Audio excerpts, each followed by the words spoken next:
Estamos aqui com o Francisco Camino, advogado, cientista político, escritor, detentor de 4 mandatos eletivos, 2 como vereador de Fortaleza, 2 como deputado estadual, já foi presidente da Assembleia Legislativa do Estado do Ceará.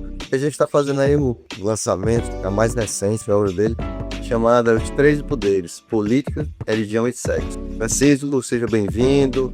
Você quer tecer algumas considerações, falar um pouco desse livro, como surgiu, contar a sua expectativa? Fica à vontade.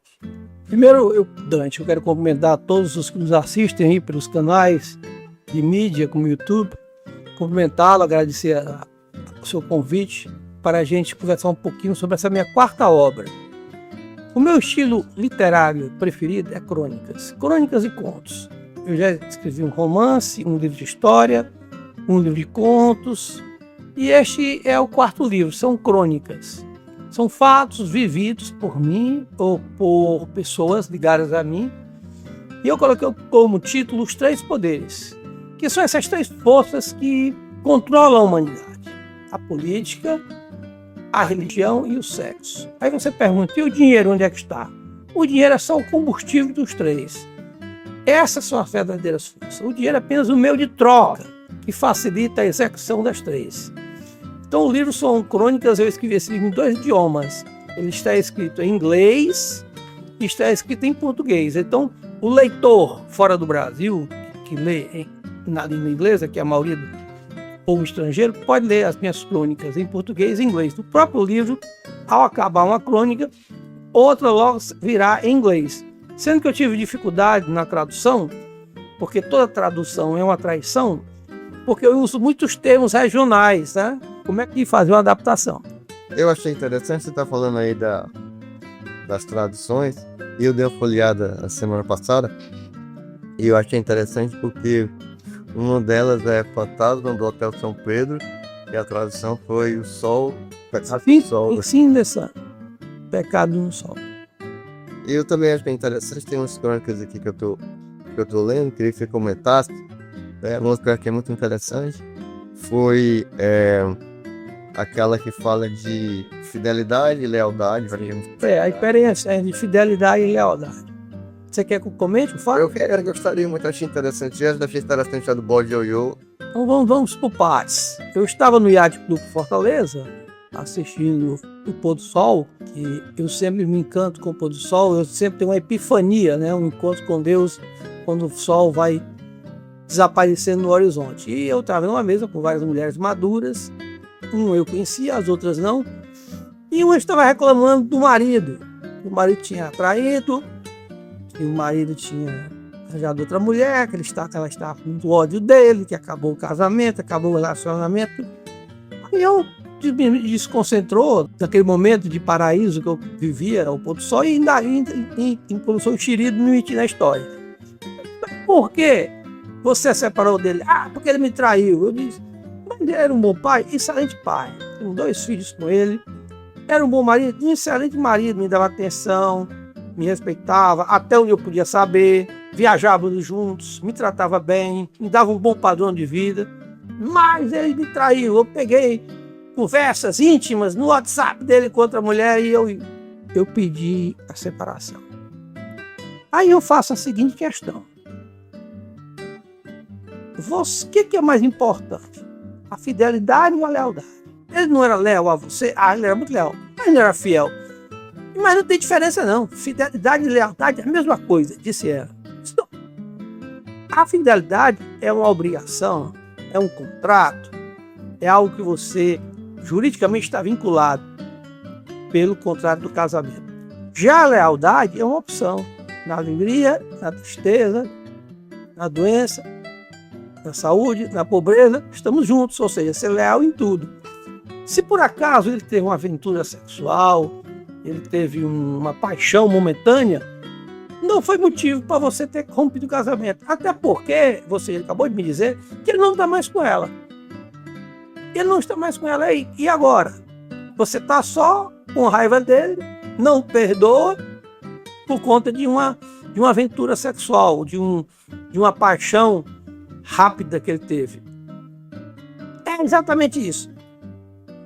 pense melhor, né? Eu comecei a questioná-la, ela disse, sabe que você tem razão? Se eu soubesse disso antes, eu não tinha me separado. Ou seja, as mulheres, às vezes por um deslize do marido, uma falha, por um momento de carência, ele tem um momento de infidelidade e ela rompe um casamento que era feliz. Aí eu faço essa reflexão sobre a diferença de fidelidade e lealdade. Aí eu digo em inglês, what's more important, loyalty or fidelity? Outra que me chamou a atenção, a gente está fazendo aqui só uma passada rápida, mas é muito interessante também. Eu fiz sempre da Marinha, né? Fui da Marinha. E aí fala alguma coisa de mar aqui na crônica da página 108, chamada Por 10 Paixões. E tem aquela parte daquela parte do Fernando Pessoa, né? Que diz assim, mar salgado, quanto do teu sal são lágrimas de Portugal. Por te cruzarmos, quantas mães choraram, quantos filhos em vão lesaram, quantas noivas ficaram por casar. Para que for de nós como valeu a pena, tudo vale a pena, só na alma não é pequena. E aí começa a crônica, né? Muito bacana. Eu acho que é um pouco da sua vida da Marinha ou... Não. Na verdade, essa crônica é a história de um ancestral meu, do Adolfo Caminha. Tá. O Adolfo Caminha estudou na mesma escola que eu estudei. Eu fui aluno do Colégio Naval e fui aspirante da escola. E ele entrou na Marinha muito cedo, com 15 anos. Ele cursou a escola naval porque ele ficou órfão muito cedo. O pai dele, ele é de Aracati, na mesma cidade dos meus pais, meus avós. E ele foi para o Rio servir a Marinha de Guerra na escola naval. E ele era um abolicionista, isso na época do Império, e ele já era dado as letras a escrever. E ele escreve um livro contando a viagem dele de guarda-marinha, a viagem de ouro. Ele conta toda a história.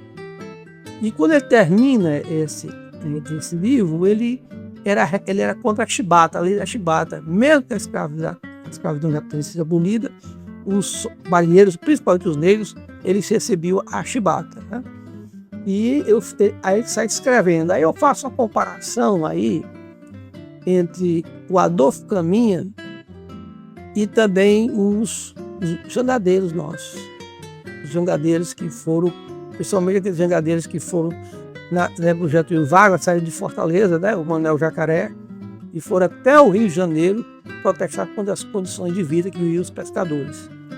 Mas então, o dragão do mar já é da abolição. Isso aí é o Jacaré. O dragão do mar foi o abolicionista, que era o prático do Porto do Mucuripe. Tem uma diferença. Mas o que é interessante, já que o assunto é sexo, esse assunto é sexo, o Adolfo Caminha, ele veio servir no Fortaleza, na escola de aprendizes.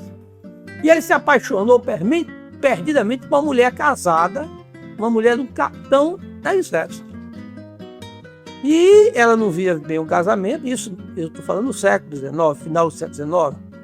Então ele tinha um romance secreto, né, com essa jovem da família Paula Pessoa, até que ela teve uma desavença com o marido e ela foi se refugiar na casa dele.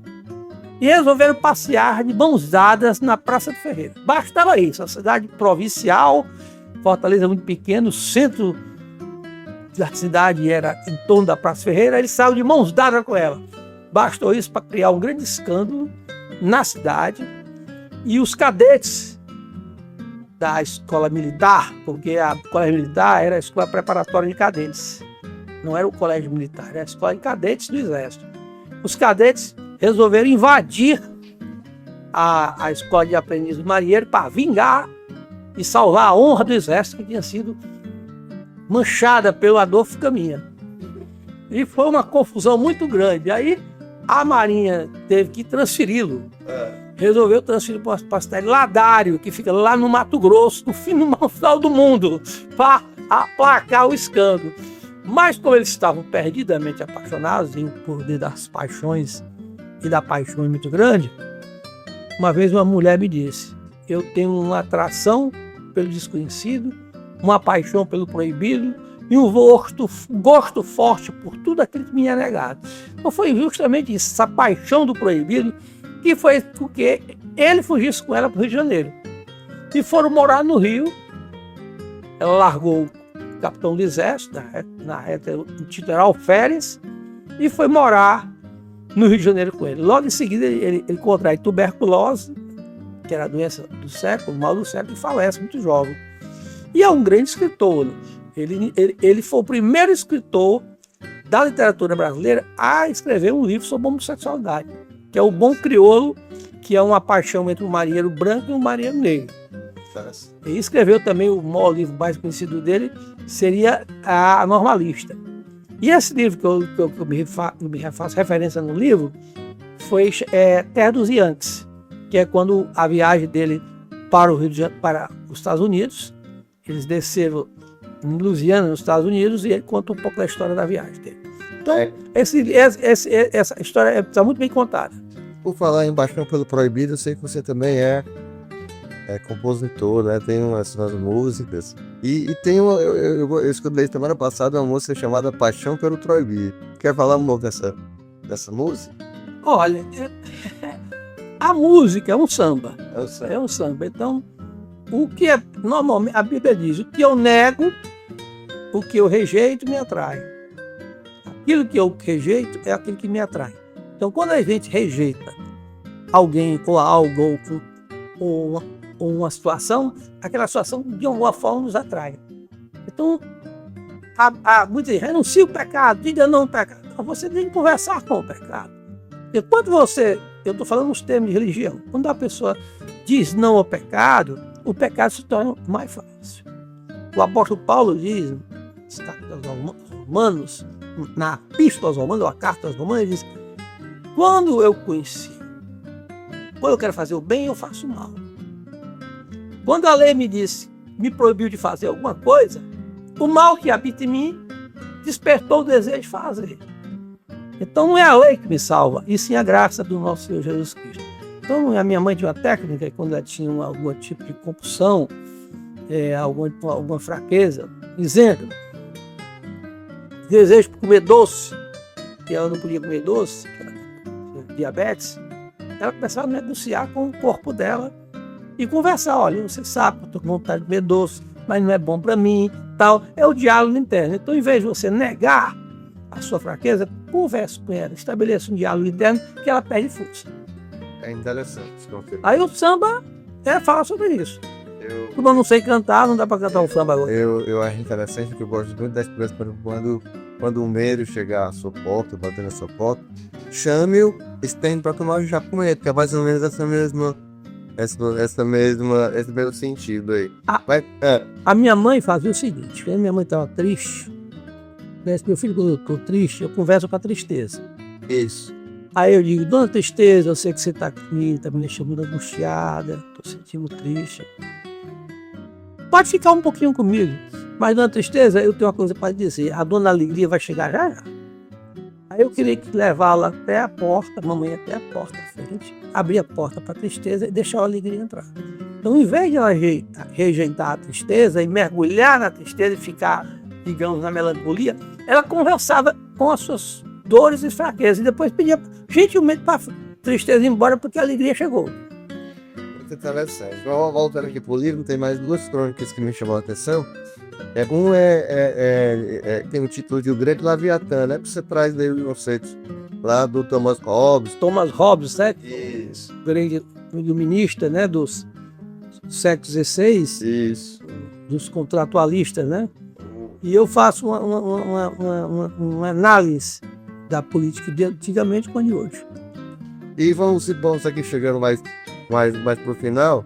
E eu acho que talvez seja a que eu gostei mais, é quando falam de igreja, carisma e poder. Essa crônica aqui eu achei muito fácil.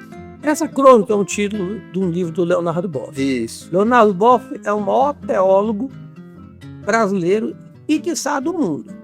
Ele é um dos mentores da teologia da libertação, foi muito forte na década de 60, e eu tive a graça e a oportunidade de conhecer ele pessoalmente e conversar com o Leonardo Boff. O Leonardo Boff ele foi punido pela Igreja Católica ao silêncio absoluto por conta da visão de igreja que ele colocou nesse texto, Igreja, Carisma e Poder. Então ele colocou no livro o seguinte, ele inverteu a pirâmide, diz que a base era o povo, o poder emanava do povo. Ele chegava a dizer que em regiões onde não existia sacerdote, a própria comunidade podia celebrar a Eucaristia. Isso era um tapa na cara da congregação do Santo Ofício, né? Que era o Ratzinger, que foi Papa, né? Isso. Ratzinger, que foi Papa, que foi o Bento XVI, o puniu. Depois ele casou com a secretária dele, e ele tem uma história muito interessante. Ele veio aqui em Fortaleza, ao Pirambu, e ele queria conhecer a miséria, né? E o Ayrton Barreto, que é meu amigo, o levou lá nos porões da sociedade, no submundo da sociedade. E quando ele chegou lá, ele encontrou uma mulher bêbada, suja, embriagada, puxou ele pelo braço, levou ele para o quartinho da casa dela, casa de taipa, e disse: moço, eu só faço amor com homem fedorento e feio. Você é tão bonito e cheiroso, faça amor comigo que eu quero ter um filho parecido com você. E ele disse: se eu fosse um santo, eu faria amor com você. Mas como eu sou um pecador, não posso fazer amor contigo, porque eu sou sacerdote. Muito bacana. Essa foi a resposta do Leonardo Boff. Então a gente está chegando ao final. Agradecemos aí a todos, agradecemos ao Francisco Caminha, deputado, vereador, escritor, cientista político, advogado, que contribui muito com a nossa sociedade, trazendo essas riquezas, essas experiências, trazendo esses causos, fazendo os links da história, fazendo os links da religião, trazendo alguma coisa dos bastidores do poder.